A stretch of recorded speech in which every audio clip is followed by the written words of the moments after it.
اعوذ باللہ من الشیطان الرجیم، بسم اللہ الرحمن الرحیم۔ اور ان کو ابراہیم کا حال پڑھ کر سنا دو جب انہوں نے اپنے باپ اور اپنی قوم کے لوگوں سے کہا کہ تم کس چیز کو پوجتے ہو؟ وہ کہنے لگے کہ ہم بتوں کو پوجتے ہیں اور ان کی پوجا پر قائم ہیں۔ ابراہیم نے کہا کہ جب تم ان کو پکارتے ہو تو کیا وہ تمہاری آواز سنتے ہیں یا تمہیں فائدہ دے سکتے یا نقصان پہنچا سکتے ہیں؟ انہوں نے کہا نہیں، بلکہ ہم نے اپنے باپ دادا کو اسی طرح کرتے دیکھا ہے۔ ابراہیم نے کہا کیا تم نے دیکھا کہ جن کو تم پوجتے ہو رہے ہو تم بھی اور تمہارے اگلے باپ دادا بھی، وہ میرے دشمن ہیں، مگر اللہ رب العالمین میرا دوست ہے جس نے مجھے پیدا کیا ہے اور وہی مجھے راستہ دکھاتا ہے، اور وہ جو مجھے کھلاتا اور پلاتا ہے، اور جب میں بیمار پڑتا ہوں تو مجھے شفا بخشتا ہے، اور وہ جو مجھے مارے گا اور پھر زندہ کرے گا، اور وہ جس سے میں امید رکھتا ہوں کہ قیامت کے دن میرے گناہ بخشے گا۔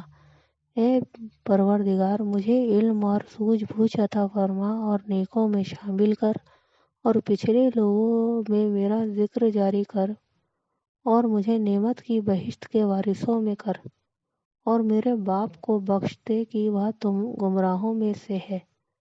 اور جس دن لوگ اٹھا کھڑے کیے جائیں گے مجھے رسوا نہ کیجیے، جس دن نہ مال ہی کچھ فائدہ دے سکے گا اور نہ بیٹے۔ ہاں، جو شخص خدا کے پاس پاک دل لے کر آیا وہ بچ جائے گا، اور بہشت پرہیزگاروں کے قریب کر دی جائے گی، اور دوزخ گمراہوں کے سامنے لائی جائے گی، اور ان سے کہا جائے گا کہ جن کو تم پوجتے تھے وہ کہاں ہیں، یعنی جن کو خدا کے سوا پوجتے تھے، کیا وہ تمہاری مدد کر سکتے ہیں یا خود بدلہ لے سکتے ہیں؟